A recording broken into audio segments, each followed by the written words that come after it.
मैं यही चीज मैं कहना चाहूंगा कि आज हर पब्लिक से हाथ जोड़ कर रिक्वेस्ट करूंगा, मेरे को फेमस नहीं होना है, मेरे को नाम नहीं चाहिए, मेरे को मीडिया में नहीं आना है। मेरे को जितना प्यार तंदूरिया जाके से भैया से जितना सबसे बना हुआ था, मेरे को पब्लिक से जितना बना हुआ था, ठीक है।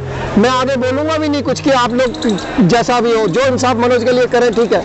लेकिन मैं ये जरूर कहूंगा कि देश के कर्जे के बारे में सोचिए। आज कितना कर्जा है मुझे नहीं पता। अच्छे से अच्छे आदमी को, जो बड़ी सीट पे बैठे हैं नेता वगैरह, जो बड़े बड़े लोग बैठे हैं, उन्हें भी नहीं पता होगा आजादी के बाद कितने। मैं ये नहीं कहता हूँ सर, लेकिन देश के कर्जे के लिए 1 रुपया अगर आप रोजाना फंड इकट्ठा करेंगे तो सर वो देश के कर्जे के लिए डालिए। अगर 130 करोड़ की जनता है तो 130 करोड़ रुपया रोज के इकट्ठा होता, नहीं होगा तो 100 करोड़ होगा वो सर 5 साल में, 10 साल में। वो आप पूछने वाले भी बनिए कि किसी को हमने दिया है, अपने एमएलए को दिया है या आगे हमने अपनी स्टेट में दिया है, तो सर वो आप पूछिए। एक जैसे हमारे गली आसपास में कस्बे का, हम हमारे मार्केट के प्रधान जी हैं, कुछ हो जाता है तो हम उनको बोलते हैं, ठीक है जी। जो घर का मुखिया होता है, आप पूछिए उनका, वो सवाल जरूर उठाइए कि सर इतना हमारा नेहरू प्लेस से फंड आया था, ये कहाँ गया। सर एक बात जरूर कहूंगा कि देश के कर्जे के बारे में जरूर सोचिए, ये पब्लिक जरूर सोचिए। 1 रुपये रोज का करिए, आप पहुंचा दीजिए। बाकी मैं तो बहुत छोटा आदमी हूँ, मैं तो सोच ही नहीं सकता, ना मैं समझ सकता हूँ, मुझे कहीं नहीं, मेरे को तो इसमें खुशी है, मैं इसमें खुश हूँ।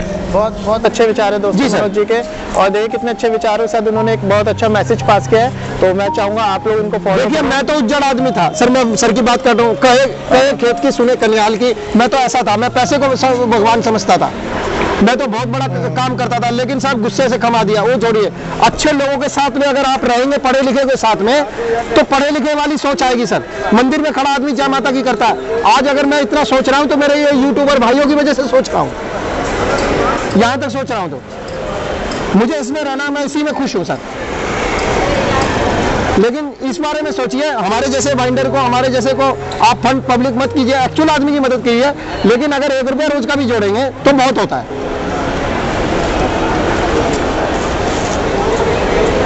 जो मेरे बाइक से चलते हैं भाई बहन, नहीं है हिम्मत, 1 हफ्ते में 2 किलोमीटर 4 किलोमीटर गाड़ी मत चलाइए ना आप। 1 रुपया रोज का जोड़ लीजिए, 10 रुपये रोज का हफ्ते में जोड़ लीजिए।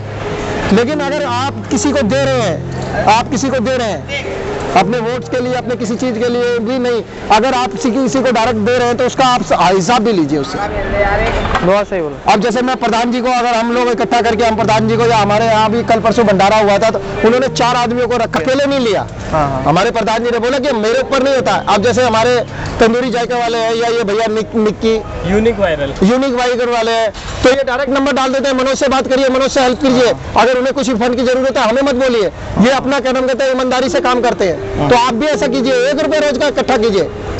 130 करोड़ रुपए, 130 करोड़ की जनता है, उसमें से चाहे आप 130 करोड़ नहीं होगा तो 100 करोड़ तो रोज का होगा। 10 साल में कर्जा भी खत्म हो, 20 साल 15 साल में हो, तो ये हमारे जो जिनके ऊपर विश्वास होता है, जवान पे बेटी पढ़ाई होती है, तो ये आदरणीय मोदी साहब हैं, ये सब कुछ कर सकते हैं। इस सज्जन को क्या तकलीफ है भाई, क्या तकलीफ है इनको?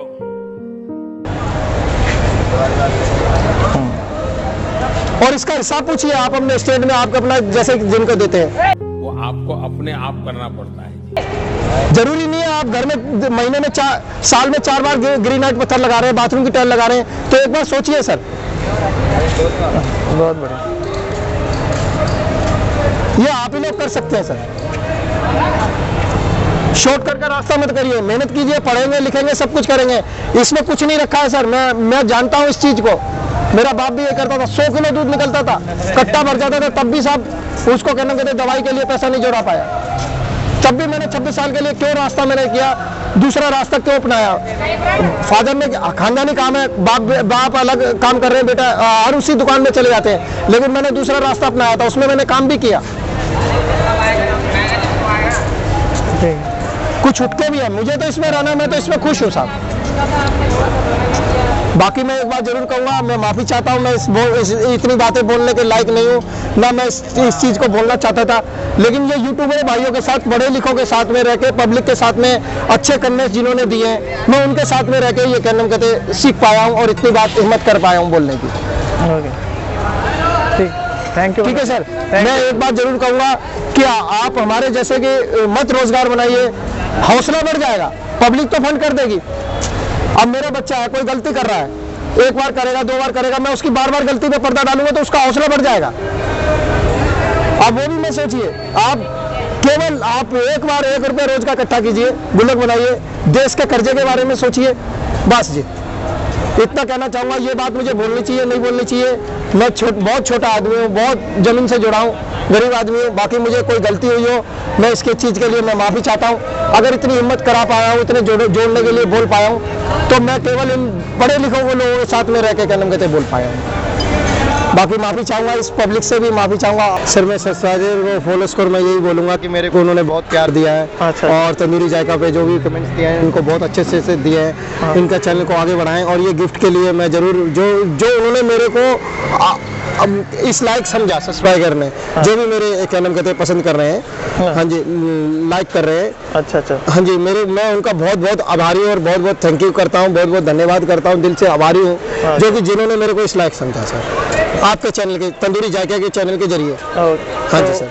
तो थैंक यू दोस्तों, आप लोगों ने हमें सपोर्ट करा, मनोज जी को सपोर्ट करा, ऐसे ही आप लोग अपना प्यार और सपोर्ट हमें करते रहिए ताकि हमारा चैनल ग्रो सके और मैं आपको आगे नए नए जायके दिखाता रहूँ।